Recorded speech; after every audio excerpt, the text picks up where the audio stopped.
on to episode 261 of the Balcast podcast. I'm your host, Caleb Peng, and we got the full crew back. It's Twastell, PPC, HurricaneKaz, and you know that bro Vandercore. He's still missing. But hey, okay, this is crazy. But I so I follow him on Instagram, right? And he posted a story, and I was just like, "Ain't no way this is you," because he got like hair now. He's like he's growing it out. I was like, you can grow hair like that? Like no hate or anything, but I didn't know your hairline could do that, right? And he's like, wait, are you talking like head hair or like facial hair? No, head hair. Okay. Head hair. He's like, I was like, do you get a hair transfer or something? He's like, nah, bruv, but a couple years ago I actually did. I was like, wait, what? Wait, you what? got a hair transfer? I know, right? Apparently he did years ago. And I was like, that's crazy that you got a hair, because I guess he started balding like you know, I mean, you know, some people are balding, it's fine, there's nothing wrong with that. But so he got a hair transplant a couple years back, which is even crazier to me that he made a bet to shave his head. Like I would have been like, I paid all this money and worked to get this hair transplant. Ain't no way I'm gonna lose a bet where I shave my head, because who knows if it grows back. I mean, clearly the hair transplant works because the hairs grew back, but yeah, it was shocking. So if you do see him on, well, he qualified for Worlds. So if you see him on the World stream, expect a full head of hair. It was kind of crazy. I was like, damn, we gotta make another bet for you to shave that off. I'm not used to it. Just to spite you, he's gonna shave it all off before Worlds. Yeah, I mean, that's fine with me. Let me see if I can find it or not. Cause he's like, hey, joke's on you. I can't lose my hair if I cut my hair. See, I thought you were gonna say he was like growing out facial hair like a Deeb, and no one recognized the Deeb at NAIC. Okay, like I didn't recognize I recognized him. I was like, yeah, that's a Deeb. What are we talking about, guys? I've seen him like 3 times total, and yeah, that's him. I don't know. Oh dang, yeah, I can't. It was someone else's story. I literally never seen a Deeb in my life, so I feel like I can be forgiven. Wait, actually, you've never seen a Deeb? Wait, I had never met him. He was at NAIC. I met him at NAIC. No, but every year of NAIC he's been there. Well, I didn't meet him last year, and he that was the also only lived. year I went. He also lived in Atlanta. Yeah, I know, but I never met him. No. You remember what was the bar called Joystick where we used to have the Sylph tournaments at? Yeah, He'll be at them. Yeah, I know, but I never met him at the same ones you were at. It's like a 15 to 20 person tournament. I don't know what to tell you. You're literally 2 inches away from him like multiple times like a year. This is like that exact same conversation that we had when I like said GG's to Polly, and you were like, you two were 5 feet away from each other just the other day. To Polly? Yeah. Yeah. Oh, you haven't met Polly either? No. Now. Well, now you have, right? But like, it's just crazy because you're like in the Atlanta. Like, Polly still lives in Atlanta. Don't you do trades with him in Atlanta? No, not in forever. But he said you would come by and do trades with him really often. Yeah, he would meet me for lunch, like near where I work. Yeah, I'm not following this story, but it's okay. I've missed something now. I know. I don't know. We've transported through space and time. Really? Yeah. Kaz just lives in a hole and doesn't know. Kaz in a different universe right now. Look at she got the sepia filter on right now. She's not even the same household. It's very stormy here, so I have like all the warm lights on. It's fine. Yeah. There's nothing wrong with a little orange glow. Guess what? It's the same mittens. That's a mittens from a different universe right there. That's You're like, wait, the mustache is on the wrong side. Yeah. One, the mittens is flipped. It's funny because I posted a compilation video of all the cats I saw when I visited Atlanta, and so it was like my dad's has 2 cats at his clinic, and then your mittens, and then Ash, right, Jiraka's cat. Yeah.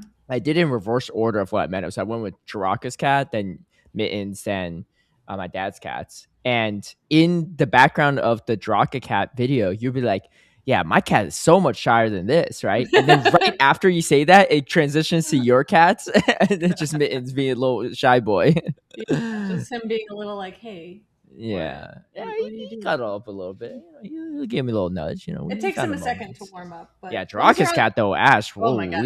That cat fell in love with you. Yeah, he was. I wanted to just snatch him up, but Draga said he didn't really do well with being picked up, but he's just like a cloud, a gray cloud. Oh, sorry, Jags, my bad. I'm talking about another cat. Your cats are like, hey, wait a minute. Yeah, she's like, who are you talking about here? Anyway, we have a bunch of events. We have another. I'm honestly like overwhelmed by the number of events we have coming up in the next like 10 days. It's crazy. Ain't no better way to get started. We are in the month of July, so let's talk about July. I'll be back in a few, but you all can take it away. I mean, I guess it's just the July content update. Wait, what's important out of this? Because obviously it's like blah, blah, blah, blah, blah. There's a raid Shiny Solgaleo. For the first time? For the first For time. the first time. Oh, that one looks kind of cool, right? Like that's a full like white to black flip or something. Yeah, it's almost like a sunburn type. Yeah, it's like a sunburnt, like a red color. Yeah. Mm-hmm. It's kind of crazy. It looks not real. It looks made up. Because we'll probably get like the Cosmog will probably be a masterwork research thing later, right? Because it's a mythical. Oh, I guess. I mean, well, it's not a myth. Right? It's not a mythical. We've gotten multiple Cosmogs already. Yeah. Can Cosmog be traded? Yeah. Okay. See, actually, I Lucky traded one once. Yeah. Okay. Yeah, and we've also had like both Solgaleo and Lunala in raids like multiple times. So this is the shiny debut for Solgaleo, and like presumably people are speculating that we'll probably get shiny Lunala in August potentially. We'll have to wait and see for sure, but that would kind of make sense. So that's probably the big highlight. And then it's nice too because the Solgaleo and the Lunala share XLs. So like right now Solgaleo isn't really that relevant in Master League at all. It's probably like the third best Pokemon of its own typing in Master League. But being able to hunt the shiny and get XLs if you still need XLs for Lunala is pretty nice. So worth rating that. Other than that, nothing too crazy besides just all the events we have coming. Yeah, okay. There is, I guess, a little bit of a flag that, and this is an event that we'll talk about, like, today, but for those Spotlight Hour enjoyers that were all crying because it was gone, and then I'm assuming celebrating because it's back, but I can't say that I've seen nearly as much celebration as I saw crying. 9th of July, there will not be a Spotlight Hour because there's an event that's going to take over the day instead, I guess. So, Road to Legends for GoFest. But that's what I keep forgetting the name of that event, but yeah. But yeah, that's basically the main thing for July, I think. Yeah, okay. Unless you guys are seeing anything else interesting here, I don't know. No, I think that's the grand scheme of it. Which also, quick aside, seeing this graphic, I definitely forgot Cloth was in the game until I got it as a research breakthrough last night. I was like, oh yeah, this is a Pokemon. Cloth? It's literally one of the best designed Pokemon of all time. I'm not saying, I mean, yeah, but like I just forgot it was in the game because like it's not PvP relevant. Like it hasn't. We haven't seen it basically since its release. And then it just popped up in my research breakthrough. I was like, oh yeah, I guess this is a thing still, huh? Yeah. Real Battle Cats heads would just have Kaz's thumbnail sketched into their heads. The one time that we had you don't have my thumbnails tattooed on you? What? Sounds like another bet for Caleb. Oh my god, he would jump on that so fast. All right, the next thing we have, unless you're going to say something, Steve. Nope. Let's go. We have Sobble Community Day, which is happening tomorrow, Saturday, July 4th, for us as recording. It's today. It's Steve's today. Yeah, it's later today for me, which also means by the time you're listening to this, it's probably already gone. So, and good news for you, you're probably not missing much. Yeah, I mean, it's just another Hydro Cannon guy, right? It's another Hydro Cannon guy. It's not like particularly good. I think the main utility behind this community day is if you're into like the max battles, is like if you need XLs to like max out like a G-Max Inteleon, because I think Inteleon is actually good for max battles, but like PvP wise, Inteleon's not anything special. It's your standard 2 to 5 p.m. community day, just your regular bonuses. And it's also going to be getting a new move, Snipe Shot, which is going to be 65 power and a chance to increase attack by 2 stages. We don't know the energy though, obviously. Though in a few hours we will. True. Do we have what? Yeah. I guess there's no reason to put too much speculation in it because, again, by the time people are hearing this, we already know. But do we have a guess of how much energy it might be? 65 power. Probably. Actually, Poke has a guess of 35. Hmm. That's a guess. So I was gonna say, so like 40 energy is probably like the more like balanced amount. 35 if they're wanting the move to be better. Because like keep in mind, 35 seems generous. right? Because like well, I'm trying to think. So Leaf Blade is 70 damage for 35. So 65, 35 would be 5 damage less than a Leaf Blade, which Leaf Blade is a crazy good move, with a chance to increase attack by 2 stages. So like, yeah, it just depends, like, are they wanting to make the move like actually pretty strong because Inteleon is like not very good, then 35 would make sense. But if they're going for a more like reasonable measured approach, then 40 would make sense. Because like we have a ton of 70 damage, 40 energy moves like, you know, Aqua Jet and Psyshock and all the other 25 different clones at this point. Here's the other problem though, is that it's also getting Hydro Cannon, which is 80 damage for 40 energy. It's like going to be more efficient no matter what, even if it's a 35 energy. And like, are you really going to run a 12.5% chance of increasing your attack for less damage instead of just running straight Hydro Cannon? Like, sure, like I feel like they have to set it at 35 at least for like, well, there's one reason to run it. Well, the thing is, you won't be running either because you're really just doing the Gmax form, which has its own special move. True. True, yeah, because I'm looking at it too, because Inteleon's fast moves I didn't realize are Pound and Water Gun. So, yeah, there is nothing to write home for here, PvP wise. Really like.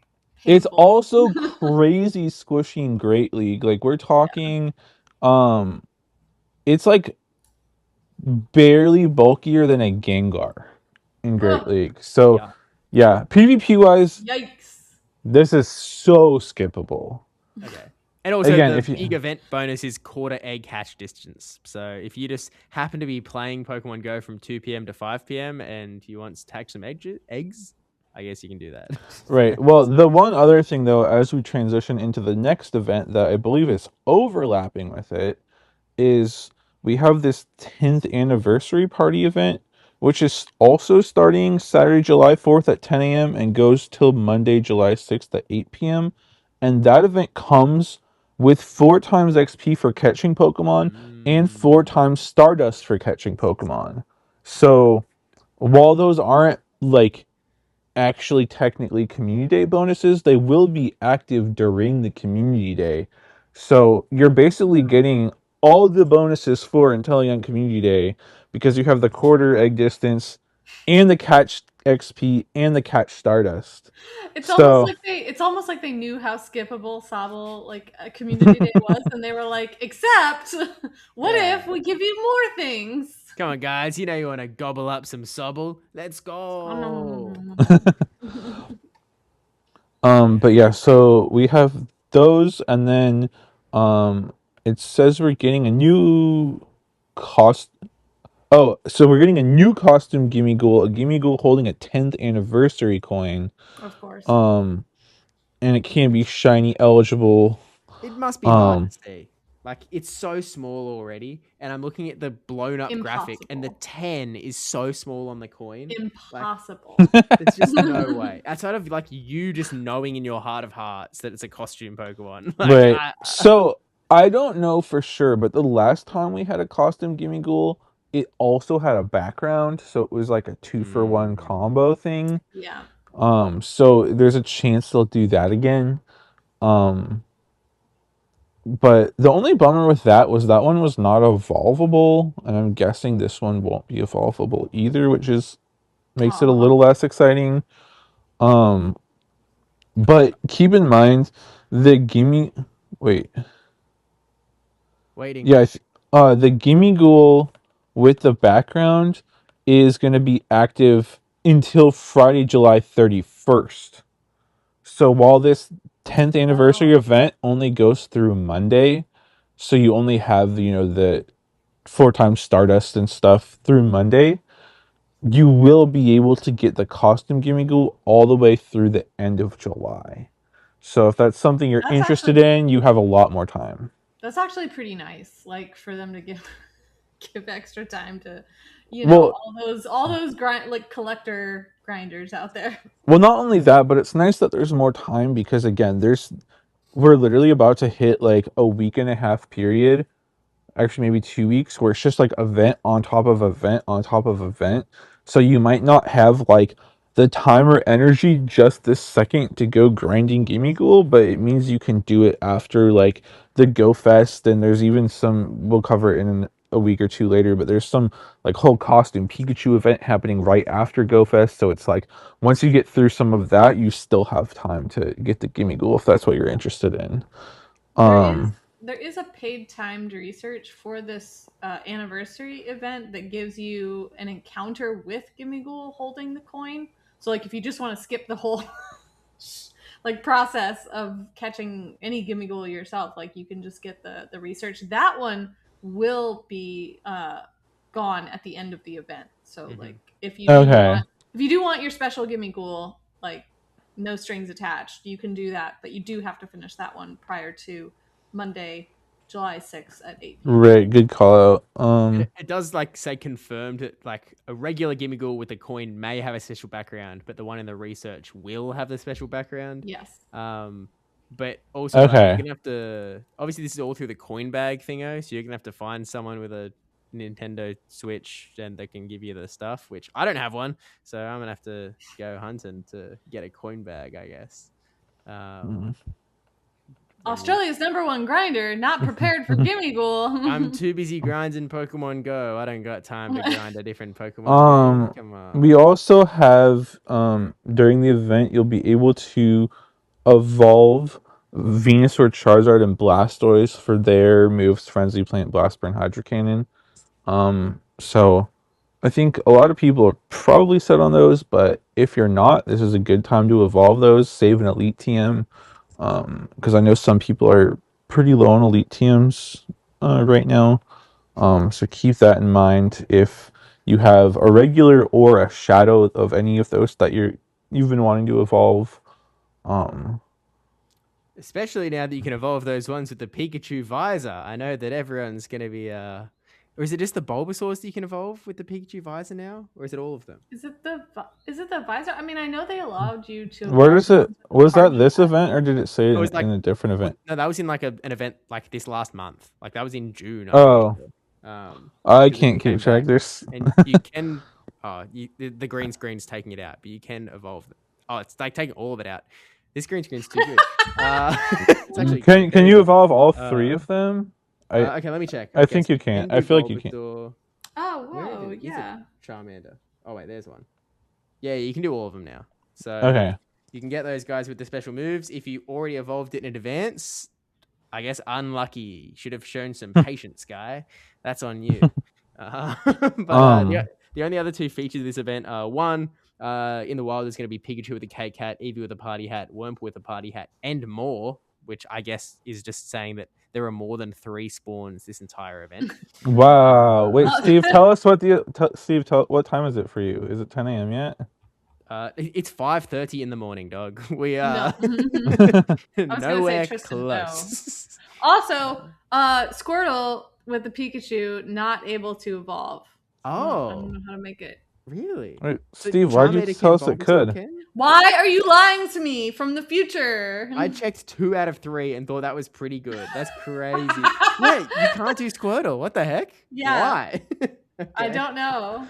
Whatever, I guess. It's so silly because I think they released all the visors at once, but they've slowly increased which ones could be evolved year by year. This is the opposite of what happened with the party hats. When they released the original, when they released the starters with the party hats originally, you could only evolve the Bulbasaur, or no, sorry, the Squirtle and the Charmander, but you couldn't evolve the Bulbasaur. It was only like in a recent event that you could evolve the Bulbasaur with a party hat.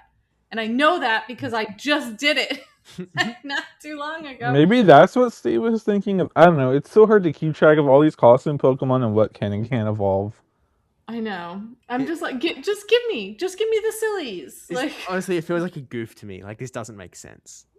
I can get behind, like, I'm fine with them not being able to evolve in the first place because, like, you know, they have to get approval for the different sprites and whatever. So, like, you know, even though they've got approval for the Bulbasaur with the visor, they may not have got approval for Venusaur with the visor. And I guess they have that now or whatever. I don't get why you would have 2 out of 3. But anyway, there's that, I guess. Jokes on them. I'm not evolving any of them. I don't even want it to have a Hydro Cannon. I don't even care. I'm happy with my baby Pokemon in its little baby visor. Hey, my little 12 EP starter Squirtle is staying in a Squirtle, so he ain't moving. But yeah, that's the event. Okay, hang on. No, there's one other important part of the event. Okay. Massive. It's not massive. Goldengo outfit. Yeah. It looks awesome. All right, I better see Steve's avatar with a Goldengo outfit the next time I send him a gift. No, I'll be wearing this white suit till the end of time.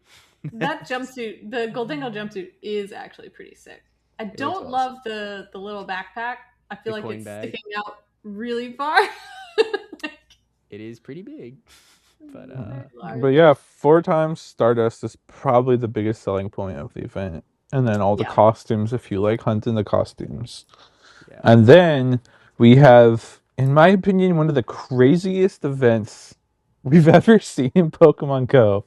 The Road to Legends, which is running from Monday, July 6th at 12:01 a.m. to July 10th at 11:59 p.m. And so it's mostly like a raid-based event. And the crazy thing is, on Monday, it's going to be basically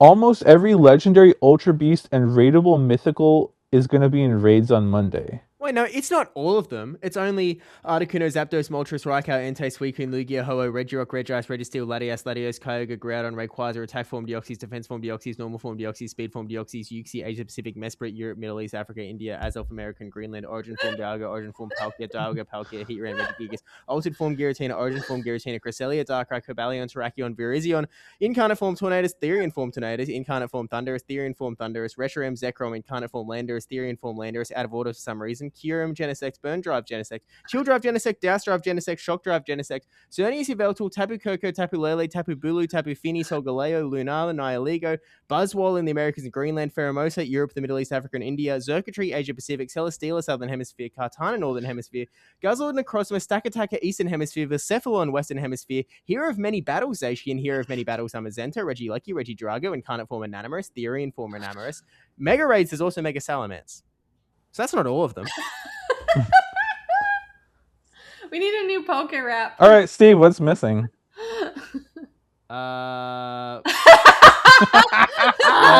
they're missing white Kyurem and black Kyurem and Dawnwing's Necrozma and Duskmane and Crown Form Zamazenta and Origin Form Darga and Origin Form Palkia and Primal Koga and Primal Groudon because they're on different and Mewtwo, right? Oh yeah, and Mewtwo.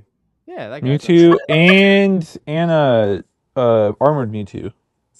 Yeah, R.I.P. But other than that, anyways, most of them. Steve, I missed a few of those. Could you No, okay, no. So yeah, it was Articuno, Zapdos, Moltres. No. So, anyways, why have they done this? Can I be so real? Like, who approved this? Okay. We've had this discussion, similar event in the past, where it's like, there's too much stuff, you know, you can't get what you want, you have to find people to raid, yada, yada, yada. I just think it's cool. It's just a cool little thing that doesn't matter. Who really cares? Don't look at this as a grinding event. It's just fun. No. That's not my problem, essentially. The problem is still like, you look at the rest of the event and it's sort of like spaced out more reasonably. So I'm like, Who made the decision to have Monday be the most insane day in the history of Pokemon Go? Like, who pushed that big red button? All right. Yeah! Steve, all right, you know what? Steve thinks it's fun. Let's make him a little scavenger hunt. Do one of each raid that day. That's He's not going to do that. I feel like it's not even. Hang on. Is it even He's not time gonna do possible? I mean, plus I have work. I don't think it's possible. I don't think I could manage. Okay, well, yeah. 1, 2, 3, 4, 5, 6. Okay, you guys keep talking. I'm gonna count how many there are. Yeah. It's definitely time possible. But no, because I know it doesn't take very long to raid, but you'd literally be happy. That's your day. Like, if the goal is to do at least one of every single one, that's your whole day. But here's the nice thing. One of the bonuses we get for this event is no remote raid pass limit. So you could sit on your couch and remote into one of each raid while you're watching TV or whatever it may be. You could do that and feed into their schemes. Okay. Their schemes. There are, not including the Mega Salamence, which is also there. I think I counted 74 different guys. Impossibly. And that includes, there are some that you just have to remote raid because they're, in other regions. So let's say that you can do, what do you think? 5 raids in an hour? No, not actually, but just on average. Okay. Let's say you do 5 in an hour. So, well, have to from midnight to midnight. You need to average more than 3. I think. Yeah. So, I feel like people that actually raid would say 5 an hour is so slow. Yeah, it's crazy. No, I know, but I'm being generous. And you have to be able to find which ones you want, I guess. So, yeah. The real hunt, the real challenge is I just need a Nihilego. Where is Nihilego? There are 72 other guys spawning. Yeah, so Monday is gonna be absolute madness. I don't know who thought it was a good idea, but it's there, it's happening. Play the raid roulette if you want. It's gonna be dang near impossible to get a group of people to find whatever specific raids you guys are looking for. But that's Monday. That's Monday. And then Tuesday we just have the White Kyurem, Zekrom, Dawn Wings Necrozma, and Mega Tyranitar. That was a lot more reasonable. Pokey rap. Did I do it? Did I do it really good? Yeah, it was awesome. Yeah, and then we got just to speed run all of it, I guess. Wednesday's Black Kyurem, Reshiram, Duskmane, Necrozma, and Mega Gardevoir. Thursday is Crown Form, Zacian and Zamazenta and Mega Gengar. Friday is Origin Form, Dalga Palkia, and then Primal Kyogre Groudon. And then wait, that's it. Note, Nihilego, Guzzlord, and Necrozma do not have regional locks and appear globally when active in 5-star raids. Why did it feel the need to specify those 3? Because the other Ultra Beasts are. The other Ultra Beasts are region locked. So okay, fair enough. I guess they wanted to be clear. It feels like an unnecessary note to me if you just assume that they only put the region stuff on the region guys, but you do you, I guess. That's fine. There's a lot of information here. Okay, mister, this is just a pure fun event. Way to suck it all out. And then we have, rules and stuff in here. What the heck? And then we have your standard Pokemon may know special attacks. You have Glaciate on the Kyurem and the Roar of Time and the Spacial Rend on the Origins. May know. Those are still May. But for the first time, these adventure effects are going to be available through Elite TMs. Yippee! So for all of us who don't have a lot of Elite TMs, sucks. Sucks enough, but I do have and I do have a Hundo Origin Palkia that does not have the move, so I guess we get to fix it. So, but it is finally time. You see, for you to get particularly Spacial Rend and Roar of Time, because I think that those are really the ones that people care about the most. Yeah, well, you can Elite Team Glaciate normally anyways, so that one's less of a big deal. But yeah, the first time you can ever actually put those moves on the Origin forms, really glad they're finally doing it after all this time, because I know there's a lot of people Steve, I guess, that have like hundos without the move.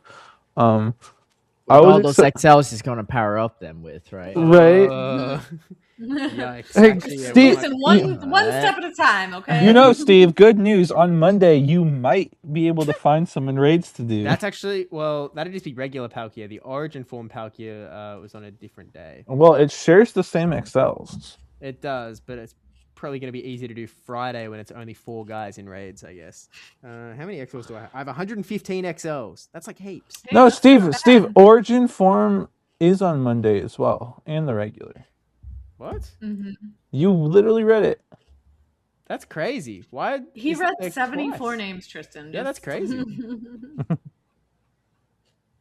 Okay, I'm going to ask you, if you meet 74 people and they all introduce themselves in a straight lineup, I don't think you're remembering 74 out of 74. I think, I guarantee you I will not. but, yeah, Well, I'm just bad at names, so. But because it's weird, because like the Crown form Zacian and Zamazenta aren't on both days. So why Delga Palkia different? I actually don't get that. No, we can't. Whatever. You guys, we can't make it make sense. we can't. I'm not It's stressing. impossible. But yeah, being able. It's funny though, because like I'm glad they're doing it in general. But like I went and checked my storage, and it's not like I have anything that doesn't have the move that's good IVs that I even want to TM it on. So I'm like, Must be I'm nice. still glad it's happening for everyone else. But well, I just don't have good IVs. So Yeah, I still don't have any good IVs, even after all the events we've had featuring them. but I'm like scrambling, like messaging all my like lucky remote friends to see who wants to trade in the next few days. Because I'm like, I'll take your ones without the move. Just give me Palkia because I still need a hundo. I will elite TM it if I need to, but just please. Just trying to swindle some people, be like, "Oh yeah, it's not worth much. I don't have to move. Like, let me take your shiny background Palkia Origin. You don't need it. No one wants that." It's like Caleb move. It's Right. Mr. already got- Swindler himself. I already got a Shundo Palkia Origin. It doesn't have to move, but it's about to. But I have one with a Hundo with the background with the. I have 3 Hundo Palkia Origins. It's actually insane. Oh yeah. Yeah, you my did luck tell us on about those that. is actually kind of. Must be nice. It's not. Yeah, it's not bad. It's not too bad. Not gonna lie. I'm over 40 lucky trades deep without a hundo. Do you have a functional Hundo? Because the 14 HP is No. functional. Oh, well. Actually, I don't know if it's a functional. I know it's a functional for Dialga Origin, but I'm actually not sure for Palkia. Actually, maybe I do have a 14 HP, but I don't think it's a functional for Palkia. Yeah. Because those stats are a little bit. They're not like Kyogre Groudon, where the stats are identical, but. Yeah, I'm just like, I've scrolled through the rest of the event. There's heaps of like sort of flags of stuff that are happening in the Go Fest event, like that aren't part of this at all. Like it's like, oh, don't worry about Mewtwo. Like he's in Go Fest, I swear. And then like Pinky promise. the only other thing that seems important is that up to 2 free raid passes, so congrats. And then Premier Balls will be more effective at catching Pokemon after raids, which is just nice. That's actually really nice to just like be able to catch the legendaries easier. And then Yeah. it says there's guaranteed Candy XL from trading from July 6th through 12th, but like we already have that, right? On Fridays? No, just in general. Like, Not this isn't that? season. I think that was last season. No, No, yeah, we I do. think that- This season, it's like in the Go Pass. It's like at the beginning of the Go Pass, you like get that. Okay, where are So, you like, looking? I I mean, don't you even could know be where right. you're I just reading don't. that. I didn't know that was the thing. I mean, to be fair, if I'm doing trades for XL candies, I'm always going to just wait till Friday to do it because you get way more out of it. Do you mean for June? I- No. I mean, yeah, for June it was, anyways. Well, Have- we're in I don't July know. now, but yeah, I Tristan, don't know where are if you this is- reading But it? the- It's not on the blog post. I'm reading on Galaxy's graphic. Galaxy's graphic? Which one? The Road to Legends I one? don't see it. I'm on x.com/mystic7 and I don't see it anywhere. Wait, where? Wait, are What part? What part of the graphic? we I'm looking at the talking graphic about right the now too. Pokemon? Oh, yeah, okay. Literally Oh, right wow. next to the remote raid passes. Guaranteed XL candies trading from July 6th to 12th. Well, that's I'm part of this telling you, event. dog, it's not in this event. It's not on this blog post. Like maybe it's a thing separate from this, but it's not in the blog post at all. What if he's throwing in a little little misinformation, catch. just to see, a little mousetrap, one could say. It's not impossible. He said he was doing it. It feels like a big one to like. Alex lied to me, but I don't think he's lying. He probably just got it from another blog post or communication with Niantic or somewhere else. Yeah. And then we also have apparently party power will charge faster. So if you want to do more damage in raids, do that party power.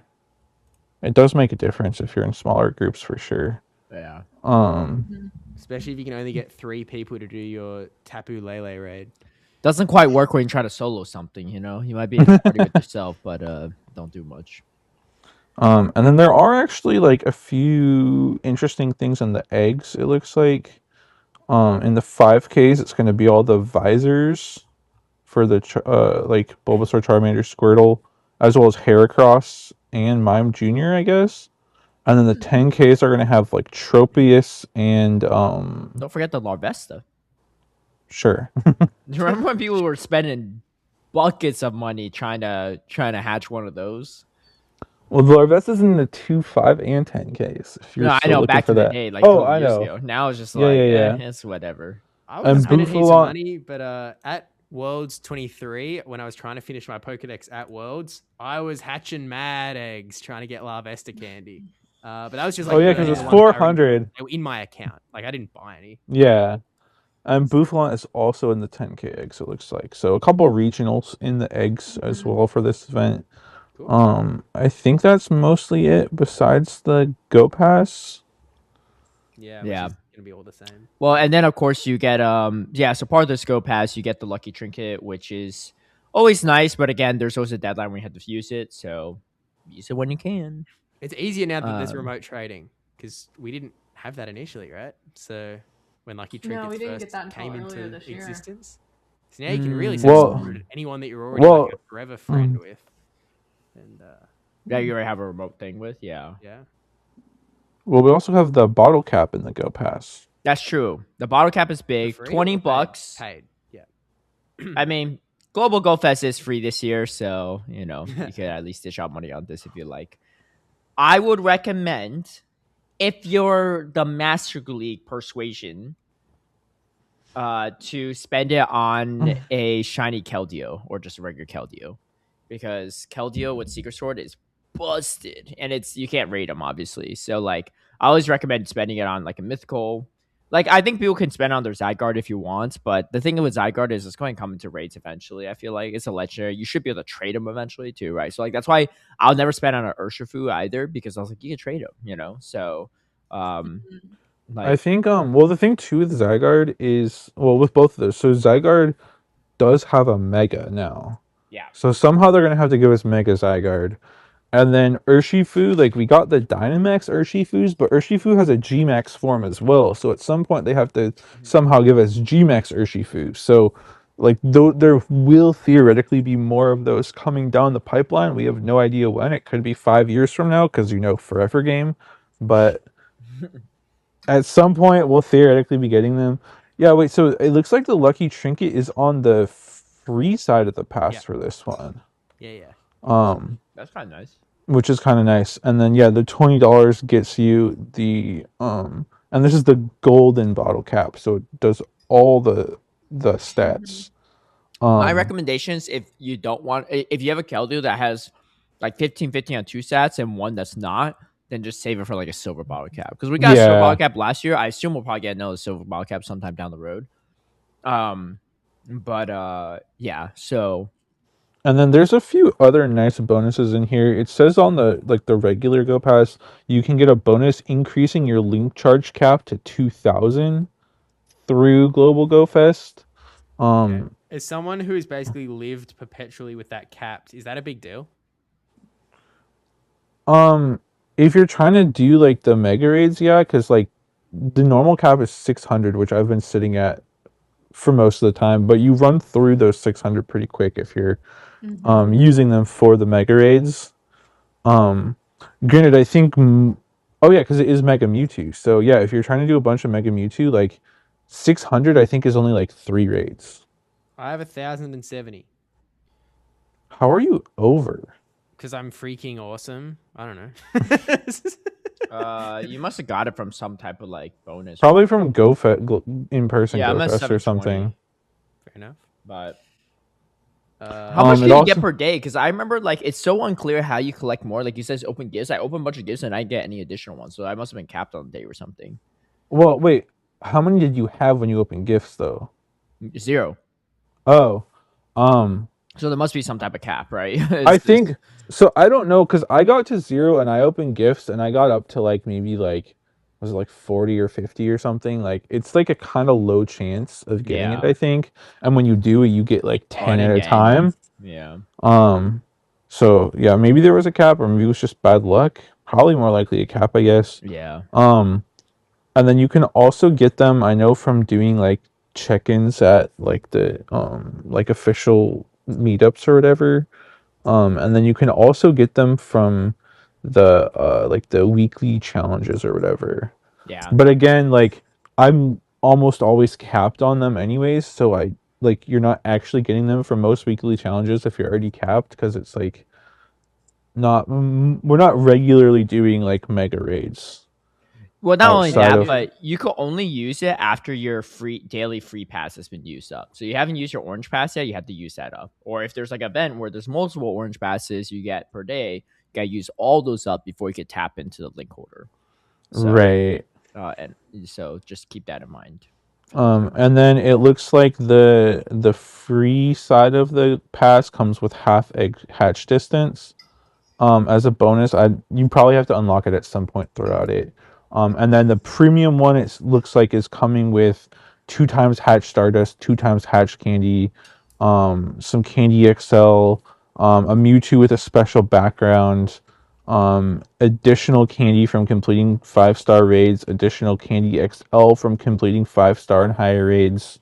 So there's a lot of bonuses in both sides of those. So it's going to be one of those, and they seem pretty helpful bonuses. So it's going to be one of those where you want to try to progress, as quickly as you can. Obviously, like within reason, because it's like an event that I feel like is both a marathon and a sprint at the same time. So make of that what you will. I think that's generally this event. Also for the golden bottle cap, just keep in mind that you have to spend it by a certain time. So if you're stuck on some special research like myself, like the shiny Keldeo research, I still don't have it yet because I've been so slow on it. Make sure you complete it as soon as you can because you only have a certain time to use the golden bottle cap. So at least you have it available, right? Like some of the stuff like shiny Meloetta and all those things, like all the special research sometimes takes a while to get through. So make sure you just have that Pokemon ready to bottle cap. True. Yeah, good call. Because I need to make a bunch of excellent throws, and I'm struggling. I still need 250 more excellent throws. The good thing for you is it's pretty easy to get excellent throws if you're like raiding a bunch. You're assuming I'm raiding a bunch. Well, this Monday, July 6th, Caleb is going to be doing 74 Oh, shoot. raids. I just realized I forgot to evolve my Goldines. Bruh, it's over. But I didn't have a good rank one. It would have just been for trading purposes, I guess. Still. Could have. I didn't get the Twitch research. So. Come on, but you worked the events. Yeah, how hard was it? You could have literally just had your phone open backstage when you weren't casting. Steve clearly doesn't know how to use his phone. I got a relevant YouTube comment for you later, Steve. That's all I'm going to say. Well, we have a relevant YouTube comment for you too, Caleb. Oh, really? Oh, I didn't read that far. Damn, I'm in trouble too.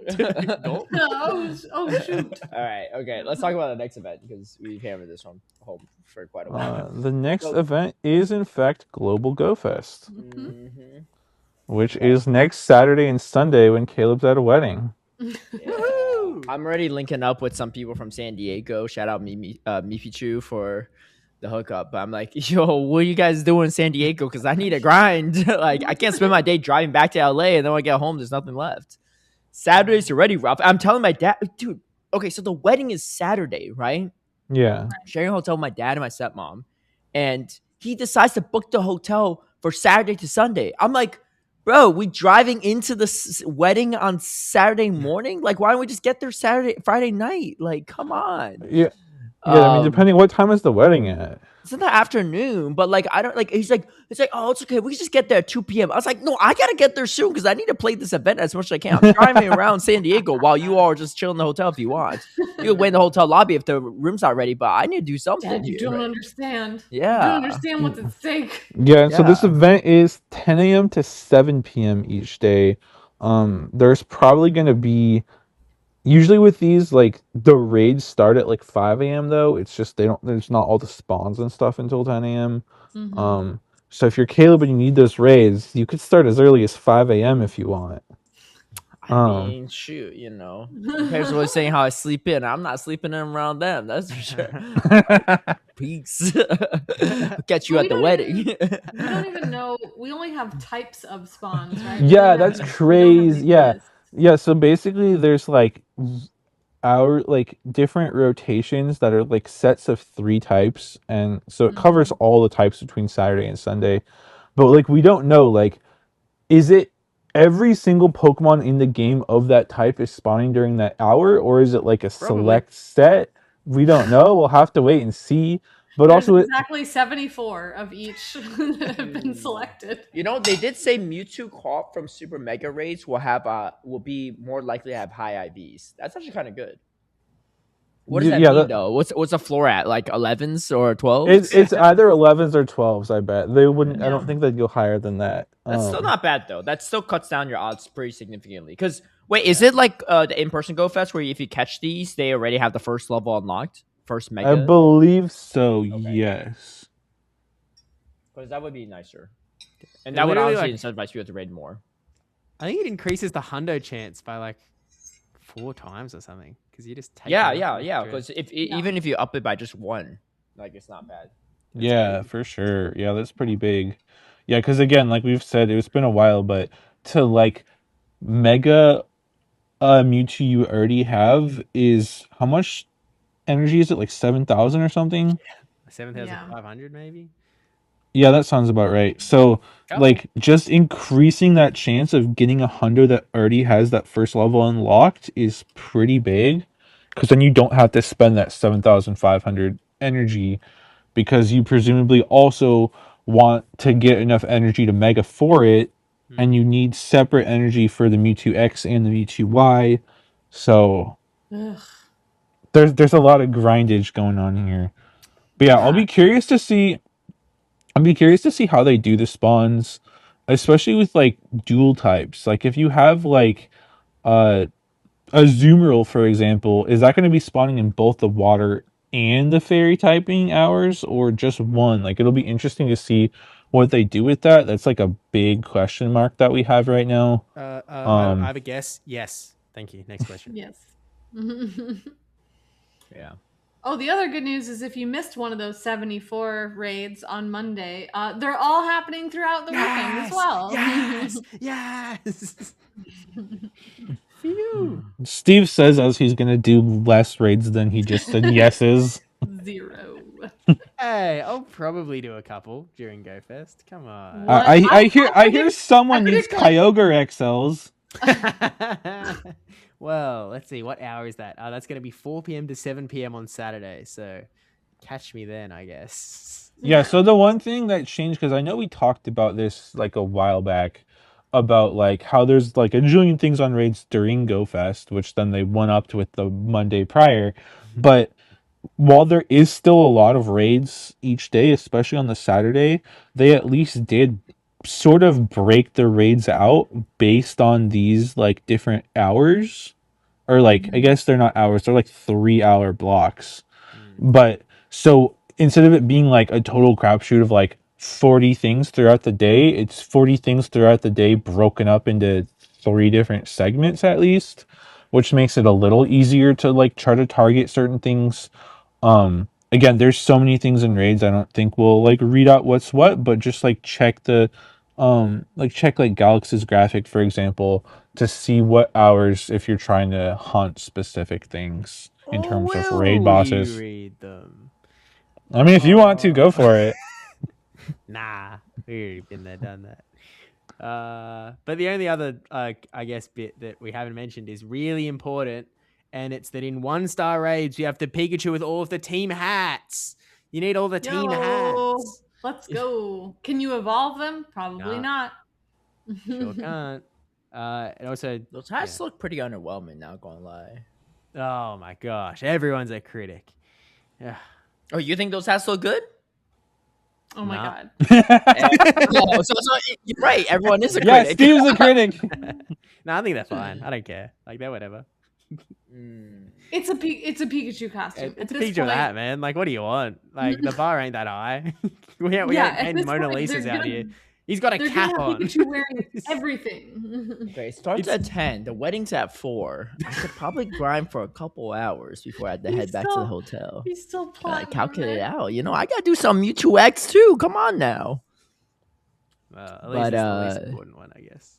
Yeah. What if they nerf Mewtwo Y but not Mewtwo X? You know, and all of a sudden, counter real silly if you went all in. But, and then it looks like the egg pool is like the same as what I said for the Road to Worlds with the different visors and some of the regionals in there. Incense spawns, so it's worth it to run an incense because it looks like all the unknown forms, so every letter and exclamation mark and question mark can spawn from like regular incense, as well as Tropius and Bouffalant are also on incense spawns. So honestly, like, if you have a bunch of incense, it's worth just popping them for the entire event all weekend. Might as well just run it. And then let's see, other bonuses. We have up to 9 free raid passes per day, up to 6 special trades per day, reduced Stardust cost for trades, and you can open up to 50 gifts per day. So those are just some extra bonuses as well. And remember, this is a free event, so everyone is getting all these bonuses, the increased shiny chains, the special incense spawns, free at cost for this event. Yeah, no extra tickets of any kind required. Even like the regular increased shiny chance is available for free. Happy anniversary, everybody. Was there supposed to be a Go Pass somewhere where you get like extra chance of like candies when you transfer Pokemon? Did I misread that? I could have sworn I saw some events upcoming. Might have been. There's a lot of events. But that sounds right. There's a lot of events upcoming. I think it might be an event after GoFest potentially. Dang, dude. I mean, it's nice after GoFest, so you have a lot of stuff to transfer. But at the same time, I'm like, I got a lot of stuff to transfer because I've been holding on to this stuff. Forget when there's a spotlight hour, there's 2 times transfer candy. I'm waiting for the 3 times transfer candy with a higher chance of XLs when you transfer kind of stuff like last year's Halloween that I pumbled on, right? So I've been waiting. I was going to hold on to next year's Halloween or this upcoming year's Halloween. But well, I mean, I do believe that with this, we will be getting an increase in the max storage amount. So, like, you should be able, if you want, to just buy more storage if you're trying to hold on to things. Oh, I sure will. I'm ready at 11,800. But to be fair, a couple hundred of mine are just random stuff I need to evolve, like Pidgey and Weedle and stuff. So, well, I mean, we should evolve those and transfer them in time. I probably should. I was gonna evolve some of them Goldeen too, but that didn't happen. And it sounds like special backgrounds will be available from July 6th to the 12th. So that's like the road, like that lead up event and actual GoFest. For all legendary, primal, and mega rates. Okay. What about don't they have Ultra Beasts too? They don't have I think Ultra Beasts they're counting as legendary rates. Okay. In this context, I'm pretty sure. Yeah. Like basically 5-star raids essentially. Yeah. So Steve, now you got to do all the raids with all the backgrounds. I'm busy. What are you all raiding? I have a wedding. Oh, you too? Oh, you're busy for a whole week? I'll see you there. I guess we'll 2-man these Mewtwo raids. We'll get that party power. It goes up quicker now. Yeah. I was like, I don't know, man. This feels a little bit easier when I'm doing by myself than with Steve. I mean, to be fair, when you do a raid with someone, the raid boss does get harder by like a certain percentage. So if there's someone, it doesn't. It does. I don't think it happens to the regulars, right? No, it does. It's like I think it's like I remember this like back in the raid days before PvP even dropped. I believe they calculated it was like 10% more HP or something like that per person that joins. What? I don't think that's Sponsorship right. Sounds wrong. This is I don't fake know. news? Like This sounds made up. At least at GoFest in person. Didn't you guys hear there's also an algorithm in GBL? Oh my god. Yeah, I heard. So Caleb made a video that confirmed it was real. And then yeah, at the in-person GoFests, the Super Mega, like the Mewtwo's, like that would just scale based on how many people were in it. That was because, like, you know, you could have 50 people, you could have 930 people, and you sort of wanted them to go for similar amounts of time. So I actually don't know if we were even getting damaged. Like, I don't know if it was real, but they did like super scale. So like they at least have the code to do that. I don't know if that's actually... But I don't But I don't think it's they do that active, for like, on regular average. raids. I think that's just didn't for think those so. special raids at Yeah. GoFest where the Yeah. lobbies go bigger than 20 people. Yeah, Okay. that's what I would have. I could be wrong, but that's my understanding anyways. If any of our listeners know differently or otherwise, let us know. I mean, it might have been misinformation then, I guess. At least you're not spreading it. But for what it's worth, when they definitely have a way to scale it. Yeah. Because I remember when I was at the Go Tour, there was like a couple thousand people in the raid. Yeah, that's what And Steve was just saying. I know. That's what I'm saying. I'm agreeing with him, which means that it is possible, right? Yeah. Yeah, they have the ability to do it for sure, but whether they actually do it, I don't know. Yeah, I think that's just for like those special like big events, and I think that's also, I think like the Go Tour you went to might have been the first time that was actually a thing as well. Like I think that's a newer feature as well as like sort of a big event exclusive features. The vibe that I have, but I could be wrong. Also, good luck gamers. I already got my Hundo Zero Aura, so you can do what you want, I guess. For you guys that don't have one yet, it's whatever. What? Are you saying the candies? What do you mean? It's special research. You can't. Oh read yeah. You get to one. But you and still done. should complete it for the free candies, right? I mean, actually, I guess that's how much XL do you get in these things? Because I do not go Probably to none. these. You probably GoFests get like and 50 stuff. record candies. Yeah, I was gonna say I can't imagine it's more than like 50 anything. Yeah, fair enough. It's like, wait, is this actually like Steve's a- got to be hitting these raids to get Rare Candy XL to max out his Zero Aura. Catch me in a week and a half. I'm gonna have maxed out hundos of all of these things. With all of them. All right, you heard it here first. Master League roster. It's gonna be awesome. And if he Caleb doesn't, he didn't immediately chime in with like, "Oh, you want to bet?" Dude, I'm so And if he got d- this freaking raid boss situation. all right, Steve. If you don't, you got a tattoo one of Kaz's thumbnails. Dude, I've long wanted to. She made the thumbnail that Kaz made for my Worlds video last year? No, it's 2026. Yeah, the Wigglytuff Yeah, one. last year. I have like wanted to print that out as like a TCG playmat for the longest time, but I'm just like, is Pikachu not gonna like it because it's like gambling? It's actual gambling. Yeah, it's like actual gambling. So like maybe they actually wouldn't appreciate that. But Well, they can't stop it if it's on your arm. yeah, what do they do at that point? I don't. How do they react to like regular people that have like IP tattoos? By the way, like if someone's got like a chance. So I actually know this. Oh, you're talking about like on stage and on broadcast. Yeah. So I know we did. I remember what's his name. I don't know. Scrap and Pete, the judge, right? So we did an exhibition match between him and CCO at EUIC, and I think he has like he either has a Pokemon tattoo or like a different IP tattoo or something, right? And what they had him do is sit the other way so that it wouldn't show because it's like on one sleeve, right? But I think it was a Pokemon tattoo, but it's not like technically like official like you know stuff, right? And it's not his fault. It's nothing bad, but it's just like just for branding. It's just like you can't just show up with like. Well, I guess if you hand draw something, you could put that on stage. But What if he'd had it on both sides? I guess I would have had to like cover it up or something. yeah, maybe. Like, what if you got a Gengar on your cheek? Like, what's the how far are we going here? I mean, only All one way right. to find out. Time to tattoo that Gengar on the cheek. Yeah, so you heard it here Find first. out. Steve wants a Gengar. He's on his like, cheek. dang, I haven't. It's like 20 years from now, he's like, man, I haven't cast anything official since NAIC of 2026. What's going on? This Gengar don't even look like Gengar no more. Come on, guys, I can stand like this the entire stream. It's fine. Imagine you cast it with Sophie and she's like, "Hey, yeah, so Soph, this battle was really good, huh?" Yeah.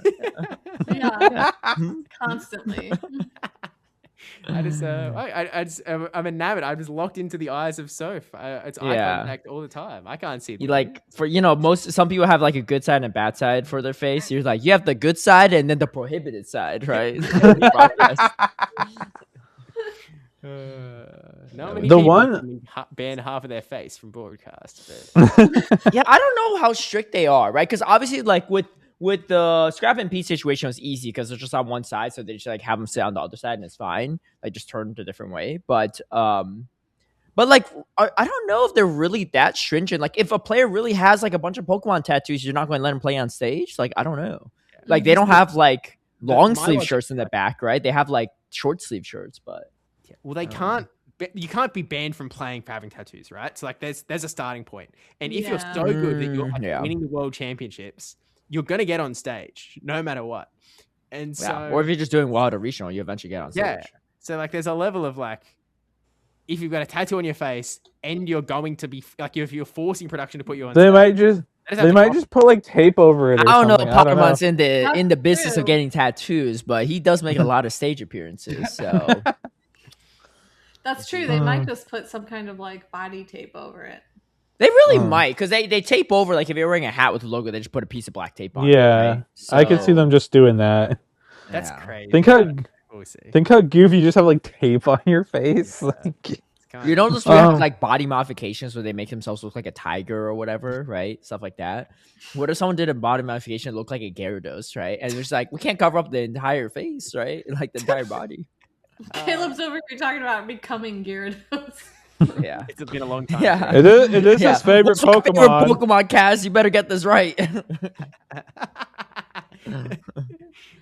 Yeah.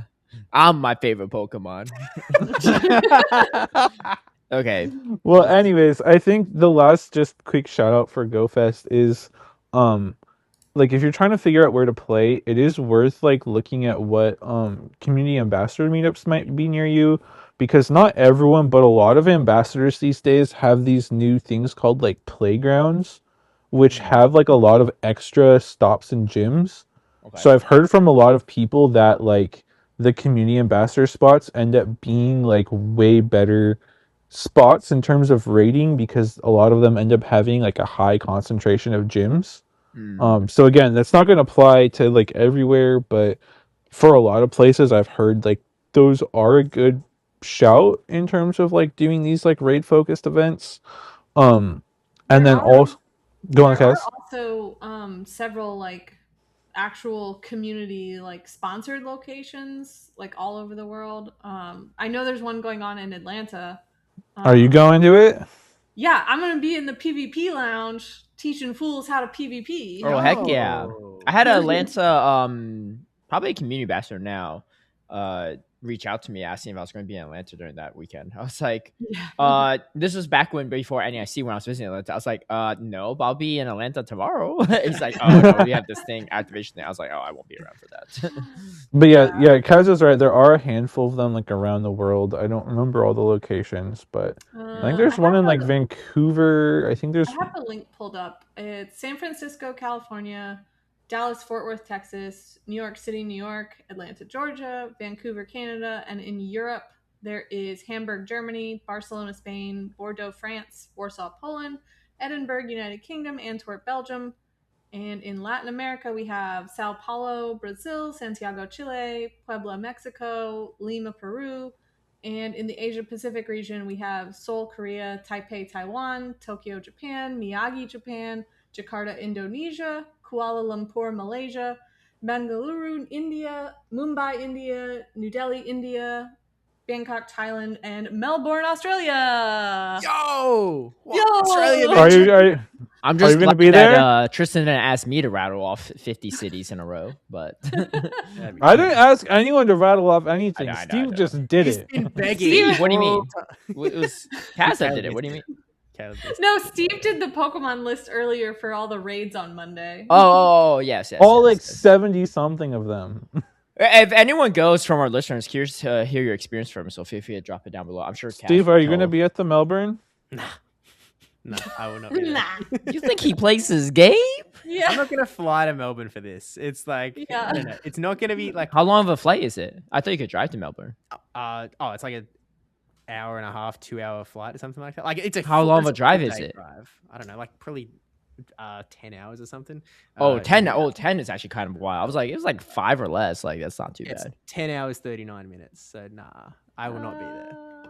You could do a lot of remote raids on the drive. I don't know what to tell you. Like, it'd be fine if it was like. What if they asked you to be a part of their PvP arena? Oh, then I'd go. Like, come on, the community ambassador of Melbourne. You got the best player in Newcastle just 10 hours away from you. You gotta send that invite, man. We already have there's a guy in Newcastle that won a regional championship one time. So I don't know. There's a Newcastle in the UK, right? Yeah. We just take their place names. We're not. Well, it's like the same name too. It's like, because we have like a New England, but it's like it's not. There's no New England in England. It's just England, right? But they already had a Newcastle, and they were like, "Well, I guess this is also." We can't be New Newcastle. Yeah, it should be New Newcastle. At least be creative and be like the other Newcastle, right? Imagine where you're from. Be like the other Newcastle. That would. They're the British. Well, because I was watching a show and it said Newcastle. I was like, huh? I was like. But they're from the UK. Wait, so there's a Newcastle. Where's Castle? Is there a place called Castle? I think they've got a lot of castles, man. I think it's gone, so that's why they had to be a Newcastle. Yeah, like Old Castle's gone, so here's the Newcastle. But like York isn't gone, but we have New York. But that's different because it's in a different area, right? Like Castle would have been existing in the UK already, right? If there's a Newcastle in the US. You guys. We're saying a lot of things for people that don't actually know the history about it. Anyway, let's go on to our next event. It is, it's not really much of an event, but there's a new calendar. Wait, is it what happened to the calendar? Wait. No. We got a calendar. Well, if you open up your Pokemon, you can actually, Pokemon Go thing, you can see it when you press the calendar. I know a lot of people were really like not happy with it. I don't really hate it. I think the layout's like, it's not that ugly either. I think graphically maybe that looks weird because like I like having a separate thing for like the events because before it was kind of tucked under all of the research and things. Yeah, so it was hard to find. It was like annoying to have to scroll to it all this time, especially when there are like events going on in the game, like Go Fest, you know, where they have all these other things going on and get you to engage. It's funny though. Button is really nice. It's funny though because like they made this change before they announced it, and I know there was someone that was literally trying to find in game where all the bonuses were listed, and they couldn't find it because it's tucked under this little calendar icon now. But I think separating the bonuses are there too. That is pretty awkward. Yeah. But it's sorted so weird. So there's bonuses. Wait, what? Oh, bonuses at the top. It says happening now. That's where all the bonuses are. And then the events are underneath it. Which honestly, that's not too bad. Yeah, I don't know. I don't think it's the worst looking counter, if I would be honest. Like, I think it's fine. Some people seem to really not like it, but I don't really mind it too much. I agree with Kaz. It's sort of nice that it's separated out. So like you know where that button is and you can find it. And for people that don't know, like there has been a spot, it's been tucked away, but there's been a spot for a while that lists like whatever active bonuses there are in game, which is nice because it again with all these different events and sometimes there's overlapping events and you have this bonus from the Go Pass and this bonus from the event and whatever else. Like it's hard to keep things straight. So like being able to find what bonuses are active right now is actually pretty handy. And I haven't really heard the complaints, but I think some of the complaints online are less about maybe this calendar in general and more about how they've just like keep changing the layout of like all the different like researches and Go Pass. Like they've changed that layout like 4 times, I feel like. And it's just like not consistent. I don't know. Something I actually really appreciate because I saw this last night when I was like scrolling through is if you look at your special research tab, it now lists out what kind of research it is. So it's like Oh, Masterwork yes. Research, This is old. Keldeo. And then there's like two of mine that have banked as Team Rocket ones. They'll say Team Go Rocket for them, right? They'll have them color coded and labeled. That's really dope because now like I know like because sometimes you don't like it just says something. I'm like, I don't know what this leads to, right?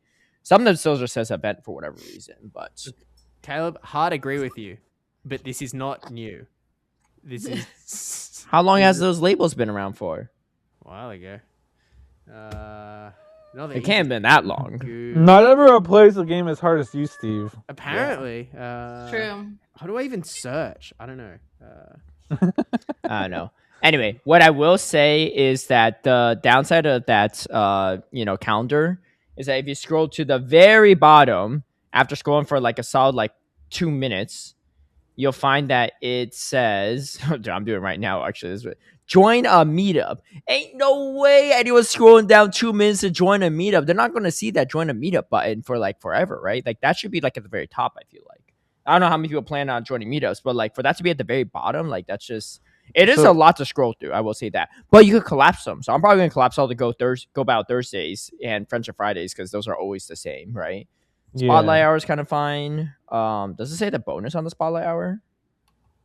Are they even bonus on Spotlight hours anymore? I don't even know. There are. Well, it doesn't say. I wish they said that. Well, it might only say if it's like one of the active bonuses, like if the Spotlight hour is ongoing. Oh, I could learn more, I guess. Yeah. There's also a way that, like, for the events, it can take you to the blog posts, I believe. Yeah. I mean, it will show you on that one. Oh, 2 times XP for evolving was yesterday. Dang, I missed out. Should have evolved during that time. And then apparently there's also a web version of the event calendar. If you want a bigger screen, it says, and you can browse through upcoming events and meetups, it says. So maybe if you're Caleb and don't want to scroll for 2 minutes, that's an option worth looking at, I guess. Yeah. Okay, I have an update. But that's so the special research labels only went live for everyone 16 days ago. I think I had it early. Right. you get a lot of things early. So It couldn't have been that much earlier. It's been out for less than a month. Come on now. Wait, it's been out for less than a month for everyone, but I feel like I've been sitting on it for a bit. So not because I'm special, just like a random bunch of people did get it for some reason early. Yeah, Whoa, you've had it for 17 days. I've had it for like, 16. You know. No, Caleb. Like, It was a while. like No, I know, the they do Aussies I know, tend to get a lot of early stuff. I know. But it couldn't have been that much earlier, right? Like at most, like a week or so earlier, probably. I feel like I've had this for like at least a month. Either way, I didn't notice it until last night. So, not related to the calendar or anything, but that is something to know. I don't know. I think it's a nice quality of life change. Like, yes, they could probably clean up. Like some of this just like obviously Max Mondays every Monday, so they have just like Max Monday repeating like 3 times, in July. I'm just like, okay. Like I think they could simplify and just be like just label as like every Monday or something instead of like have like every single Monday actually like separate graphic, separate line, right? But yeah, that's it. That's the thing. A lot of events, so keep those in mind. But with that said, I think it's finally time for another episode of Kaz's Corner. What? Episode 2? Let's go. Episode 2. This could be, and you never know. This could be the last week 2 of the season. So every week counts. Grand time to spend those lifelines, Tristan. Time to spend those lifelines. You really better, Tristan. man. You really gotta choose one to spend today because it's July. Yeah, he's like me back when I was a kid. I was like, I had all those like glitter, like temporary tattoos, right? Like something like shaped like an eagle or cobra. I was like, man, I'm not going to use it today. I'm going to save it for a day where I really want to look cool. Yeah, eventually I realized that that won't make me look that much cooler. I never used them. So,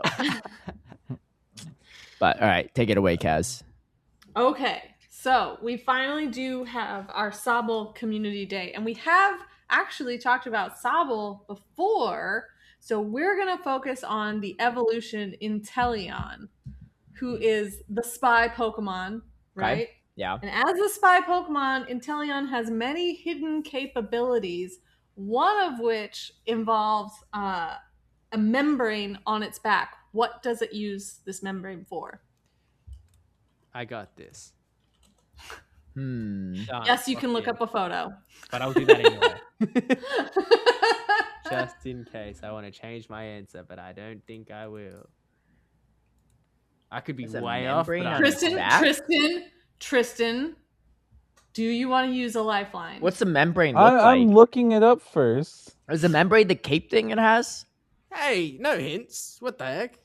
Well, I'm just asking what it is. I'm looking at a picture of it, right? I'm gonna be honest. The pictures like reduced my confidence, but I'm not gonna change my answer. So it is a spy Pokemon. Yes. Are we talking about the regular or the G-Max one? Pop the regular. The regular The G-Max looks wild. version. The G-Max is like actually like insane. it's like some G-Max Dr. is Seuss crazy. kind of thing. Yeah. Okay. lot of So the crazy question things. is, what does the membrane do for it? Yeah, what does it use this membrane for? When do we get? We need like a.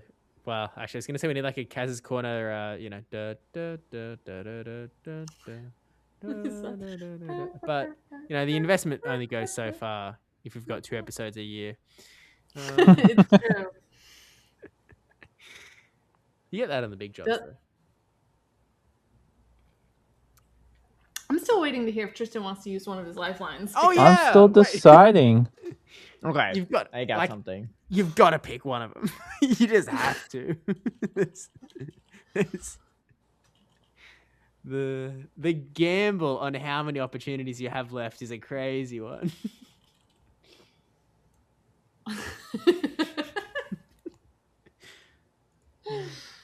I think for this particular one, Tristan, either double kick or future sight would be a good pick.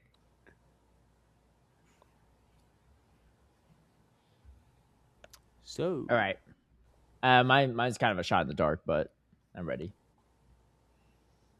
Give me a sec. Or maybe it's not a shot in the dark, and you should copy my answer, huh? Yeah, he seems pretty confident. All right, I'm ready. Ready? No lifelines, Tristan? You'll see when I put in my answer. What? Wait, Okay. No, you have to. What? Don't you have to state it? Well, I guess I guess depending on what it is, it makes sense. Yeah. Maybe he just like Okay. typed in Shadow Sneak Steve. Did or he like- type in 2 already? I bet he typed in 2 already. Well, maybe. Oh, All yeah, right. or that, I guess. All Fair right. enough. Ready? What kind of Okay. sound? 3, 2, 1, send.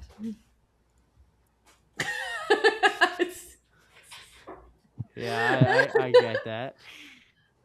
So Tristan did in fact say he wanted to shadow sneak Steve's answer, Which means you'll copy Steve's answer no matter what it is. We'll see if that was Yeah. the right play. Steve said sniping, and then which is like, is that like targeting? Like, is that Yeah, like because he does it in like Unite. We go, right? Okay. Oh yeah. He has snipe shot. Yeah. Yeah. And then Caleb sent a gif of Spider-Man with Spidey sense, and says it uses it like a Spidey sense to Okay. detect things behind Here, it. before you say if it's right or not, here's my rationale. Right, because I also played it the most in Pokemon Unite, and yes, there's a snipe shot ability, but there's also ability where you could like shoot like almost like a web to the wall and like pull yourself to it, like Spider-Man. I'm like, man, this is kind of like it's not a spider Pokemon, but it's kind of like a spider-isk, you know? It's like, you know, it's got like, Hang on. Well, So because I of but think- it's also like a spy, right? So like, you know, he's like, if like, you know who you can't sneak up on? A spy, because he sees you coming, right? you know who you can sneak up on? Chameleons usually could look spider. all different directions, but I was looking at the photo. I was like, I don't think his eyeballs can go No. all the way 180. So he's got it. well, What I'm hearing from you is No. that it had one ability of Spider-Man, and you were like, "Oh, it must have another ability of Spider-Man." I did say it was a shot in the dark. I think instead of playing so much Unite, maybe you guys should have thought about real lizards, because what Aw. it actually uses it for is to glide. What? It flies? Well, that's why I asked if it was like the cape or wings or something, but no one said anything. That's it. It's just like a air glider. It uses it like an air glider, just like real like flying lizards do. Yeah, that thing does not fly in Unite. That's for sure. Does it learn fly in the main series game?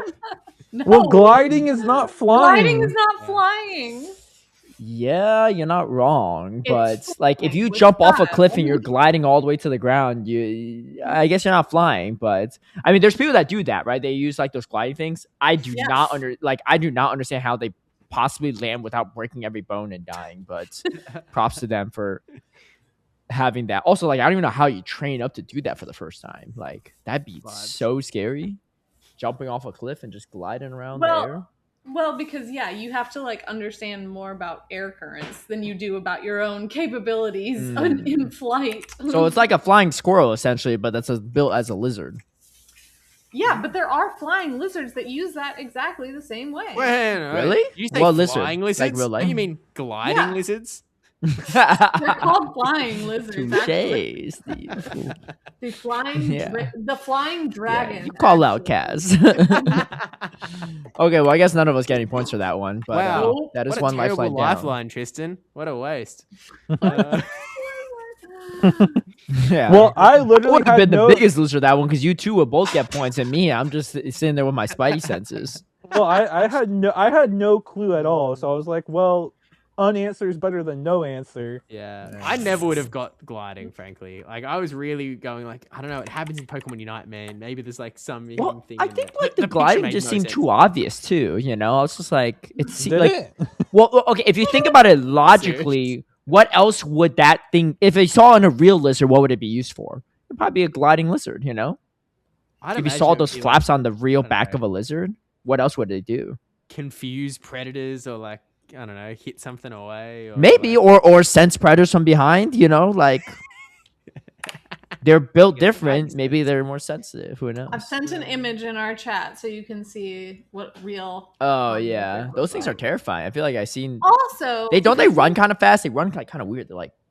Also, if you think about like a lot of spy movies, they have all these gadgets, right? And some of them are just like wingsuit out of nowhere.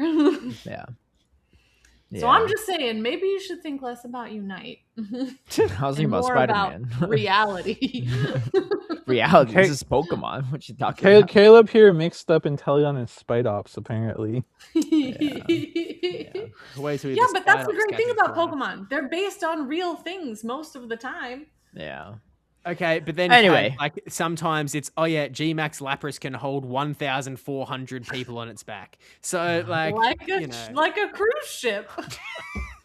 You know how sea monsters turn into cruise ships, right? Yeah, that's a real thing. That's a very real phenomenon that we have all heard of. Yeah. You're right, I'm wrong. Isn't there like what's that Nessie thing? The Loch Ness Monster. The Loch Ness Monster? Yeah, didn't he transfer some people? What? Scooby-Doo in the cartoon. Let's move on. Let's move on. Championship Series. GBL, not much happened besides, just it is what it is. World's Invites went out, and then Jjan had some insights on stuff. Oh, yeah, he did his, like, sort of annual his breakdown. Recap. Yeah. So, okay, so in case you missed last year's thread, you compare differences between this year and EU and LATAM were guaranteed 15 more spots and thus generally easier to qualify, whilst NA saw huge attendance growth, making it harder. Okay, so guaranteed invites. Where does it say how many are guaranteed? Well, okay, so he said there's 15 guaranteed invites for EU and LATAM, but how many were there for NA? Because I guess a lot of ours were like no, he's saying 15 more. There was an increase from 2025 to 2026 in the number on the leaderboard. Okay. I see. Because they went from 50 to 65. Okay, gotcha. No, something like that. Yeah. So only one person played in one and qualified North America. I know who that is. Do y'all know? Pop quiz time. Was it one and done? Was it Bastion Firo? What's his name? That's right, Meteor Fallen. Yep, his one and done. He was like, hey, I'm out of here. I see how Worlds. It's Meteor Fallen. There's two that did two and qualified. I actually don't know these off the top of my head. Because I was gonna say Cassian Pike, but he played in at least three because he played LA, Seattle, and Indy, and Indy's the one he got it on. One of them's SJ, Indy, and NAIC.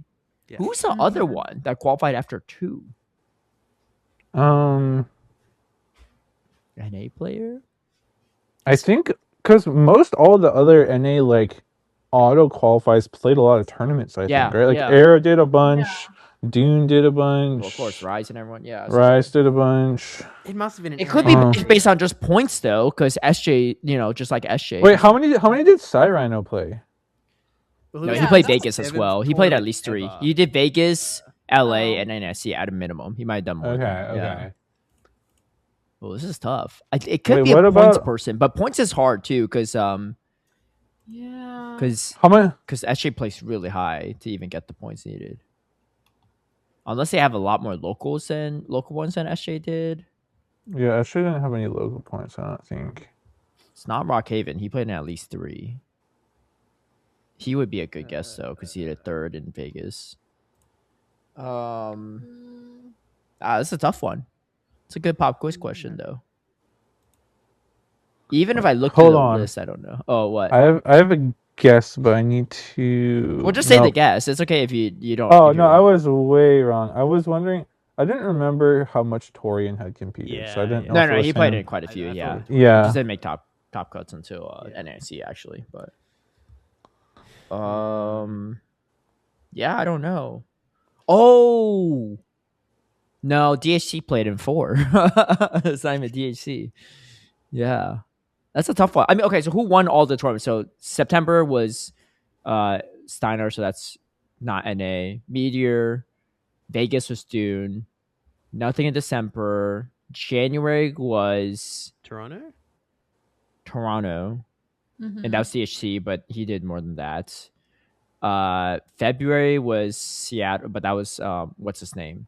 Stone. So March was Elam, but he played in at least he played in a couple. He definitely was not just 2. Yeah. What was April? Houston? No, Houston was Orlando. No, but that wasn't Yeah, that. April. Who won Orlando? Wasn't that? Caleb. Well, by the books, it was nighttime, but he's already all qualified. He played in more than 2. Oh, right. In May is what was May? Oh, May was LA. LA and Indy. Yeah, it was the double. Who won Indy? Caspian, but he did at least 3. Right. And then there was none in June. Okay, so it wasn't a winner. It wasn't and then Must top have been a points person. was it? And It wasn't Lyle, right? Oh. Lyle hey. played in Toronto. Oh, did he just do Toronto and NEIC? NAIC. he did Indy. Oh, he did Indy. Okay, never mind. Yeah, he does have. Oh, he has 4. He did Orlando, Indianapolis, Toronto. Okay. and NAIC. Yeah, that's a toughie.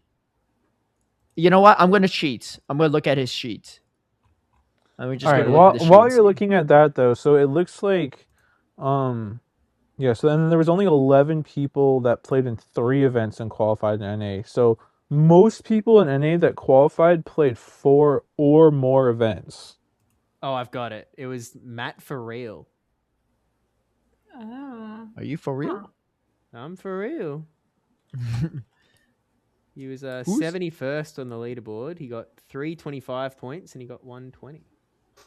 Wow, that's pretty impressive. I mean, I almost had locals max at 257, so that definitely helps. But yeah, and he barely squeezed in the spot. Okay. Yeah. He got the San Juan runner-up. How did you find that so fast? Because I'm freaking awesome. I went Okay, to but- Jjan's spreadsheet. I went to tournament 3 and I scrolled down until I hit 0. That's more efficient than what I did. I didn't even make it past number 5 on the leaderboard. That's including the guaranteed invites. Okay, anyway, so what were you saying, Tristan? I was saying, so for NA, it looks like, and this applies to most of the regions actually, most people that qualified, like a pretty high percentage, played in 4 or more it's like a bell major curve. tournaments. Okay. Mm-hmm. And then that trend continues over to Europe as well, with 4 or more for most of their qualifiers, as well as Oceania. LATAM is a little more. Wait, what? LATAM had 25 people that qualified with 3 tournaments. But I think this is slightly misleading because you could have qualified, under 4, but you just went to more, right? Like for example, Sure. like nighttime, for example, qualified way like he only needed to play like he could just qualified under one tournament because he just like wins LAIC, right? But he went to multiple, right? So like he might be in like the 11 category, but realistic, it's not like it's just like frequency of tournament attendance doesn't mean like they qualified in that range, right? The 1 and 2 spot like tournaments make sense, right? But anything above that, it could have been like people could have qualified in like 1 or 2 as well, right? You're I saying, mean, like, sure. Like for example, like Cyrono won NAIC, and that would be in one tournament. Yes, and yeah. he Like won- I think the data, like it's interesting, but like it doesn't really say how many tournaments it takes to qualify, I guess, right? Like you can't like there's like you can't extrapolate it to to like a causal number, right? For outcome, right? Purposes. But yes, yeah. So it's just this is more so like of the qualified people on average, how many tournaments a day attend just in general. Sure, yeah. Right. I don't understand this at all because the Oceania one, I feel like we had 12 qualifiers. Yeah. But he's got in column 1, like row 1, counted 1 tournament, 1 qualified, 12 did not qualify. What does that mean? We only had 12. What do you mean 12 did not qualify? There's a Q column and a DNQ column. Qualified versus did not qualify. Oh, I'm looking at a different graphic. Okay. I'm looking at like the Twitter thread. Yeah, I'm looking at the second one.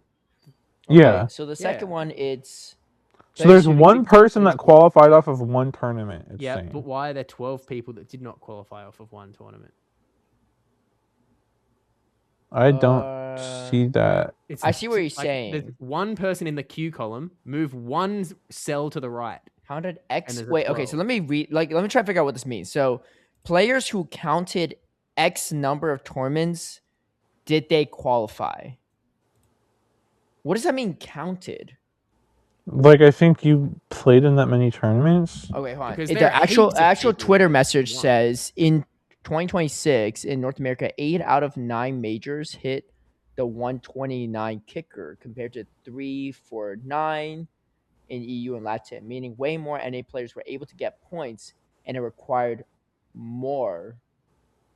It requiring more to qualify. What does that sentence mean? Am I dumb? Like, am I not understanding this? Meaning way more NA players were able to get points. Okay. Sure. Okay, that makes sense.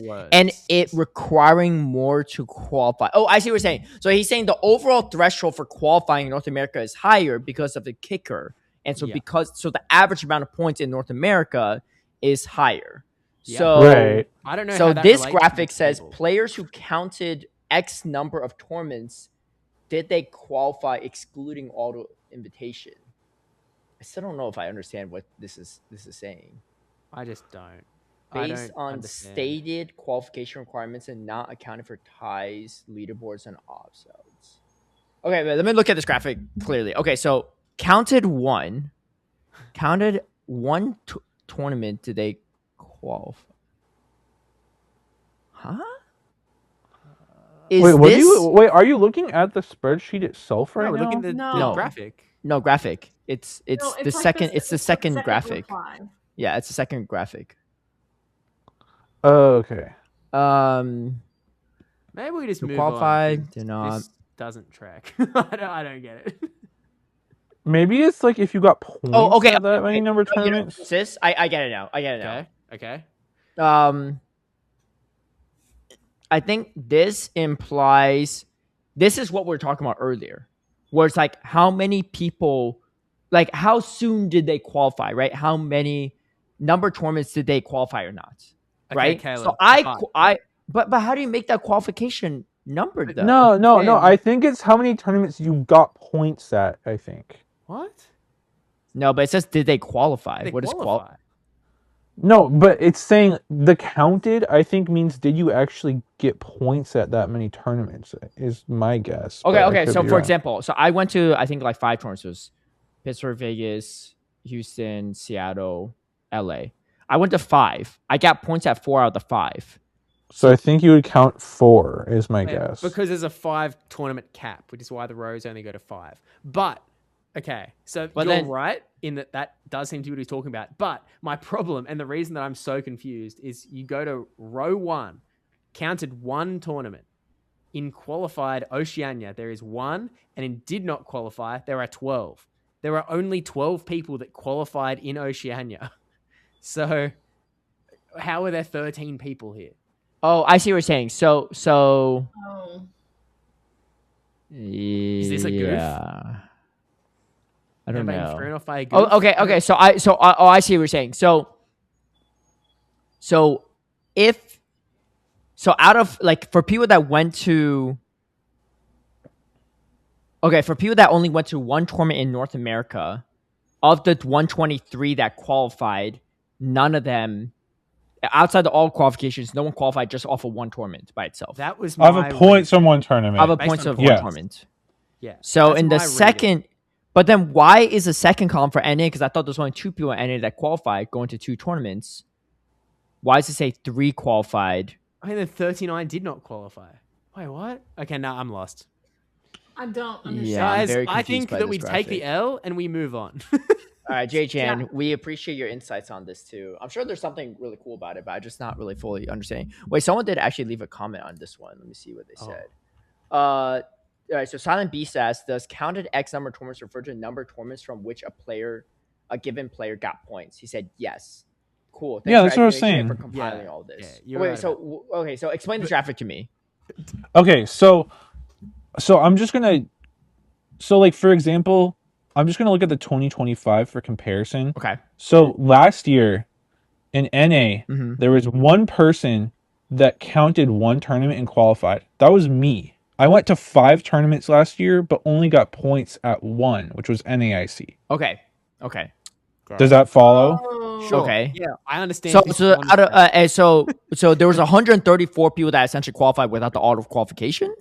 What's a 130? What's Wait, which one are you looking at right now? Oh, okay. I see what you're saying. I see what you're saying. There were 100, and outside of you, there were There were 133 people other people that got only points at one tournament. At one tournament, and they did not didn't qualify. That makes sense. Okay. I get it now. I understand what Steve is confused about with Oceania because I don't know how because he's saying 12 people qualified. Wait, No, this makes sense. I understand now. Okay, so for Yeah. Oceania, this There's is not the 12 people that are qualified for Worlds. What this it's graphic? 12 people that got points at Oh. one tournament and they didn't qualify for So- Worlds. Only Okay, so one the- person got points at only one tournament in Oceania and still qualified for Worlds. Okay, so the stat line is that, like, if you look at the right-hand column, there are 13 people in Oceania that got points ever that did not qualify. Only at one tournament. Yes. No, this but entire year. 12 plus 1. Like, there's a total of 13 people. 13. Yes. And there's yes. only 13 that got points at any point and Yeah. did not qualify. At one, Only one though, not any point. Yeah. Only one tournament the entire season. Yeah, that's one. crazy because that means 50% of people that got points ever qualified, which is wild.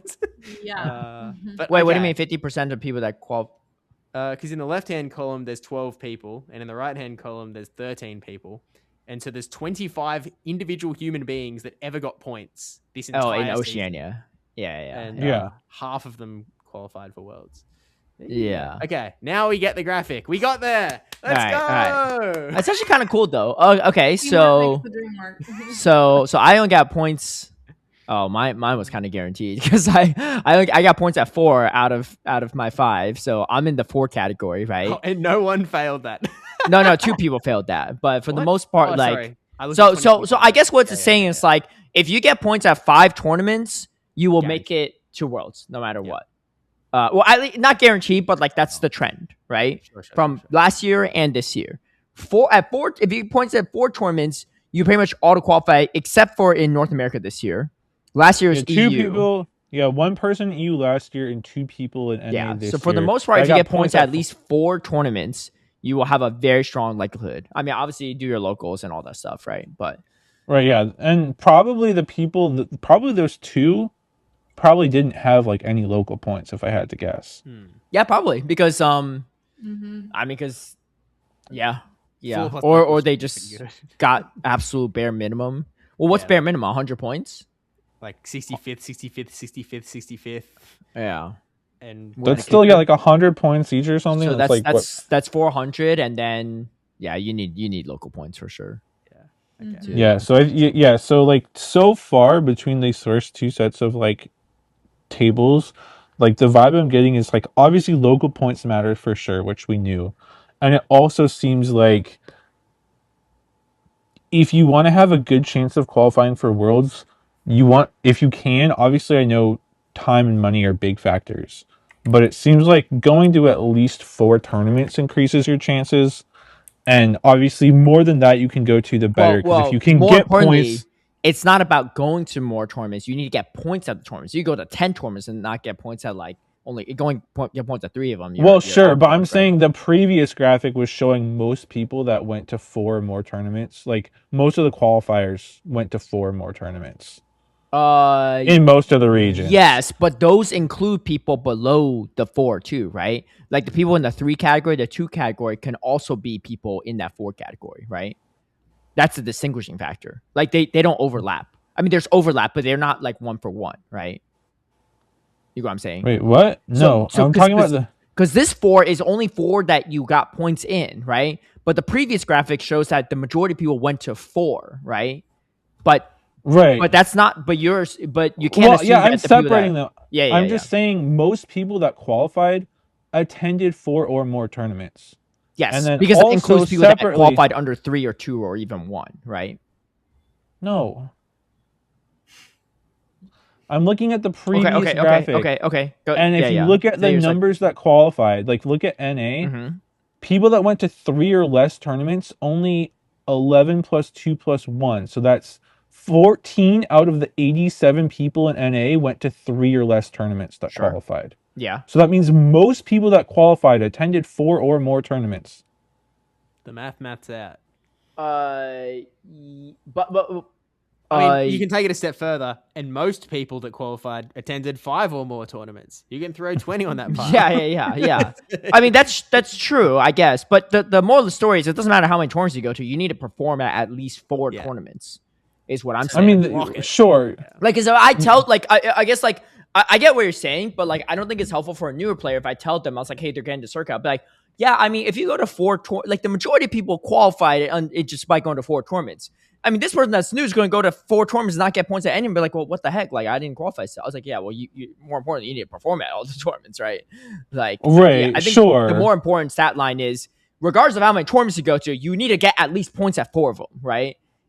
Or at least 3. Like, 3 is like borderline, but tough. 3 is tough. It depends where, right? It looks like EU, most people that got points at 3 qualified, as well as LATAM and everyone from Oceania. NA was definitely tougher.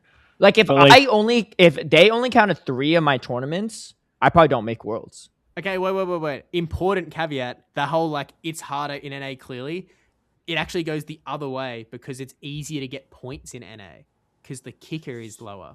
So there's an extra massive chunk of people getting points. The kicker's lower, but there's more people, right? Which is why, like, the majority... Yeah. But you can't read that stat line as, like, even if I get points, it's harder to qualify because more people are getting points. So it's like Okay, I'll put it this way. I see what Steve's saying. I think I see what you're saying, but if you look... Okay, if you can only compare LATAM and EU for population reasons, like, Oceania is different, right? But if you look at 3 or under and qualify without autos, there's only 24 people that qualified in 3 or under, right? For points counting tournaments.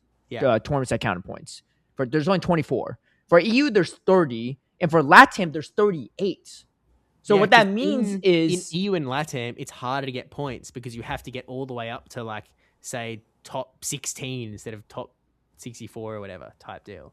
Like you have to get to but there's less people too, though. So you're still beating the same amount of people for the most part, right? Yeah, but there's just like it's a lower population deal, I guess. It's just I don't necessarily think this data can say if it's actually easier or harder. No. In either region. But what I will say is it takes more tournaments for NA. It's more expensive to qualify in NA because you have to go to more tournaments. Symptomatically, you definitely have to. No? I think so. I think I mean, it's like a rough extrapolation, right? I don't know for sure, but I think you could generally assume that you have to go to more tournaments in NA to qualify. If you don't auto qualify. I think Steve's point here is like, say you look at EU, right, or LATAM, yeah. I right? understand the whole kicker thing. Right. So he's saying like, yes, in those regions, people that counted 3 tournaments for points were pretty set on qualifying for the most part. But he's saying it's harder to actually get points at a tournament. So even if you need 3 points for tournaments, if it's harder to get points, maybe you still have to go to 6 tournaments because you're only getting points at But half they of don't them. have to. If you look at the data, they don't have to go to that many, Here's right? another way to look at it, right? Yeah. So the 3 tournaments. So the guys that went to 3 and got points at 3. In EU, getting points at 3 tournaments often means that you have to get to top 32 3 times. Whereas in NA, because it hits the 129 kicker more times, you might only have to get to top 64 3 times, and that still counts as 3 tournaments with points. So, okay, here's a better metric, right? And again, this doesn't mean everything, but if you look at the total qualified, like the first graphic that Jjan posted in this thread, there's a total percentage. In NA, there's a total of 847 people that competed, 87 qualified, right? That's a 10.3% qualification rate. If you look at EU, it's 11.9. LATAM is 10.8. Oceania is 11.1. So just on a pure percentage level, there are less percentage. I mean, it's not by much, right? So I wouldn't say it's that much harder or easier, but there's less players in general out of the total participating players in NA to qualify than the other regions. I don't know if this is just like anti-NA bias. It sounds like it, but go ahead. Yeah. But that, like, I don't read that stat. Like, I think that stat is cool. And I also think it's cool that it's like very similar across it's the board, not, it doesn't mean exactly it's harder, right? I understand what you're saying. Yeah. Because it's like, because of just the geography and where the tournaments are and all the rest of it, like a random person that shows up to, like, there are 562 people in NA that showed up to 1 tournament.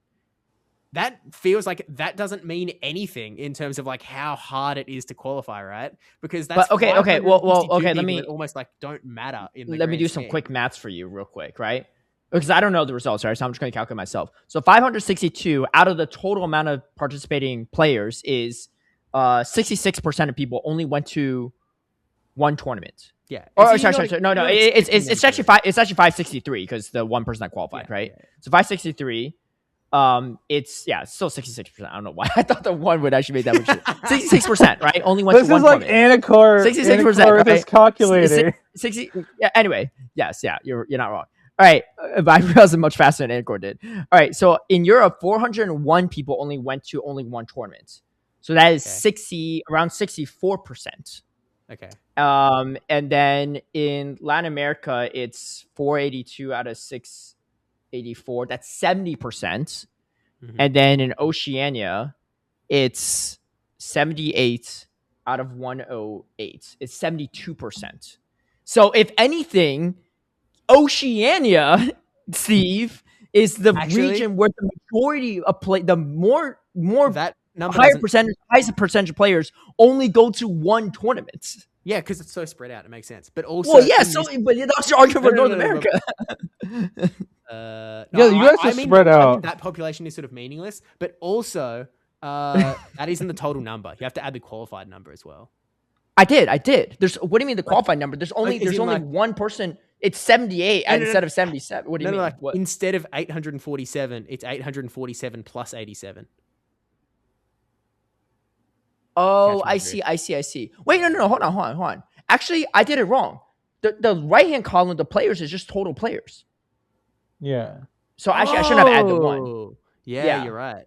Yeah. So if anything, Steve, Oceania is the region that has the highest percentage of players that only go into 1 tournament, and that's it.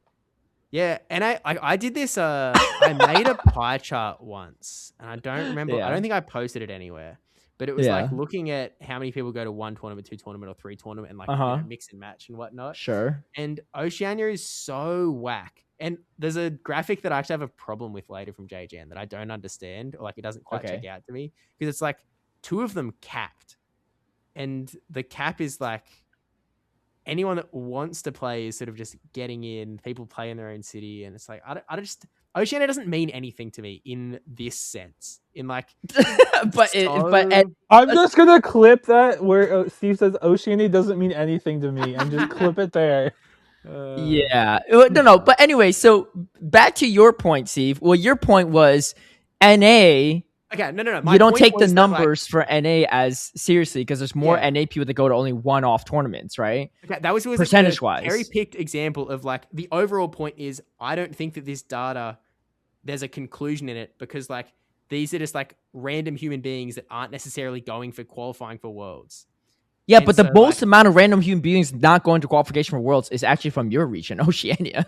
That is the highest percentage. Yeah. Yeah, I mean that checks out. But like, yeah.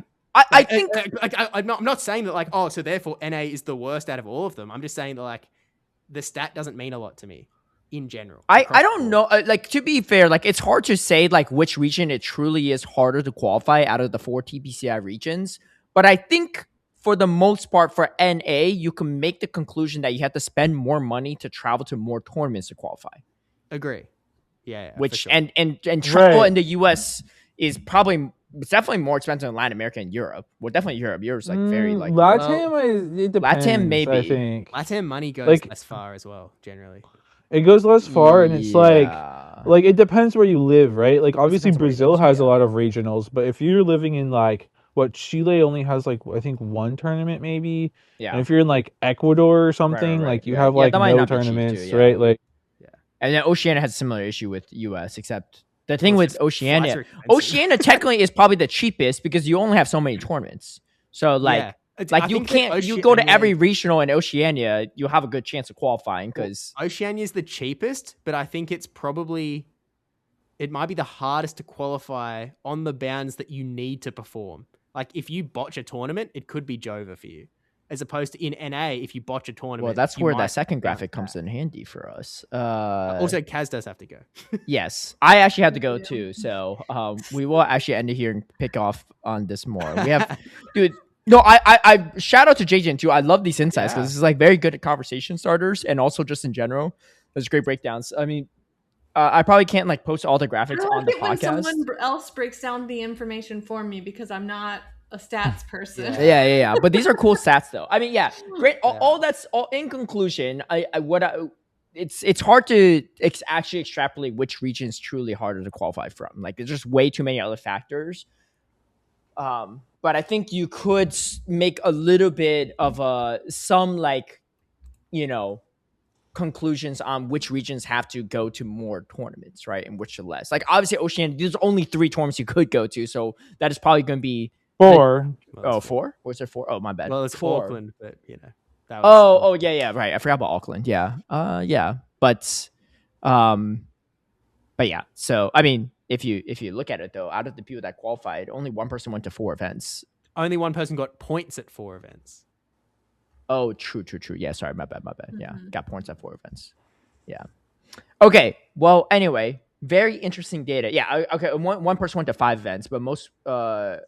No. One person went to 6. 6 people went to 5. You have to. Oh no, one person went to 6. 3 people went to 5. One person went to 6 and didn't qualify. One person went to 7 and didn't qualify. Anyway, we have to go. Wow, interesting. What are they even based in Oceania at that point? Where are they living at? You know who they are? I'm not going to name names. I've got a guess. Yeah. 7? Wow, that's a lot. I mean, they're going international travel for sure. Anyway, we're gonna end it here. Still a lot to talk about. We still got T-topic stuff that Steve went to 7 topics, 7 tournaments, and didn't qualify. He just didn't compete at most of them. Yeah, wait, is that true?